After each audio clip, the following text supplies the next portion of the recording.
Porque el gobierno de Nicaragua se ha ido lanza en ristre contra la Iglesia Católica y que otros países han hecho lo mismo. Nos vamos a centrar solo en ese tema.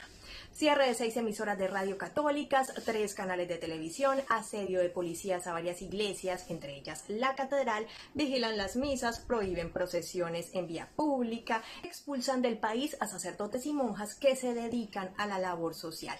¿Por qué los están persiguiendo? Primero recordemos que gobiernos como el de Nicaragua, que son regímenes comunistas, suelen desconocer la legitimidad de todas las instituciones, la libre empresa y la libertad de expresión.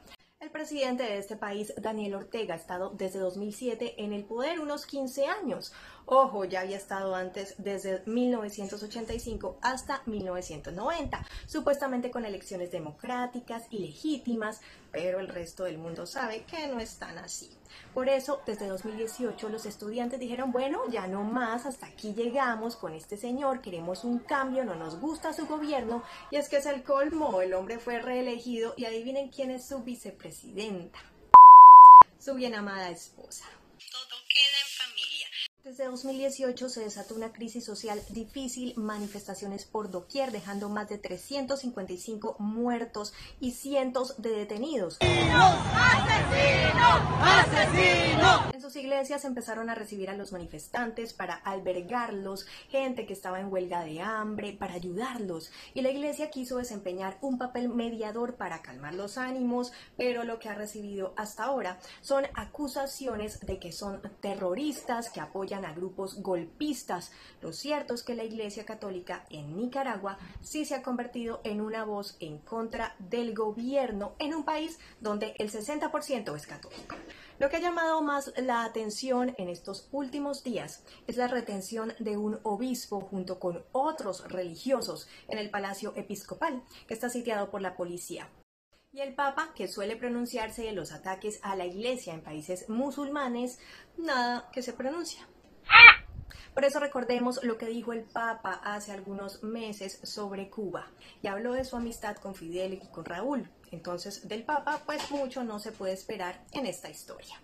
Cuba es un símbolo, Cuba tiene una historia grande. ¿Qué otros países han perseguido a la Iglesia Católica aparte de la cantidad de países musulmanes radicales de África y Medio Oriente? El primerísimo y el peor, Corea del Norte. No se permite la libertad de religiones. Como buena expresión del marxismo recalcitrante, no pueden creer en Dios, solo en su primer gobernante, Kim Jong-un. Y quienes son sorprendidos con una práctica religiosa, pues van a parar a la cárcel, a la sala de torturas, ejecución pública y en el mejor de los casos, reeducación en campos de concentración de trabajos forzados. Cuba, del que hablamos ahora, a pesar de que hoy en día, dice el gobierno, que son respetuosos de la libertad religiosa, la Iglesia ha sufrido represión en sus 63 años de régimen. En un informe de la ONG Prisoners Defenders, más del 90% de los religiosos y religiosas encuestadas afirman haber sido reprimidos, amenazados, vigilados, hasta tener que exiliarse. Venezuela. Se ha denunciado que el gobierno ataca a las parroquias a través de sus simpatizantes. Desde la época de Chávez, se instalan a las afueras de las iglesias para escuchar las homilías de los sacerdotes. Bien vigilados.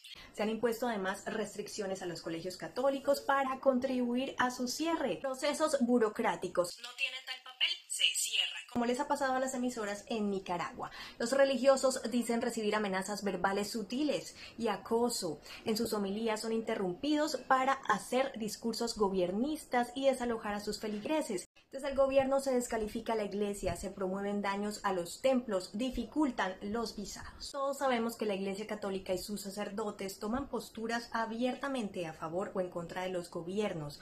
Muchos hablan desde la religión, de los contextos políticos y sociales que se viven en los países y por eso en estas naciones son vistos como enemigos del Estado y son vistos más que como lugares de adoctrinamiento religioso, de adoctrinamiento político.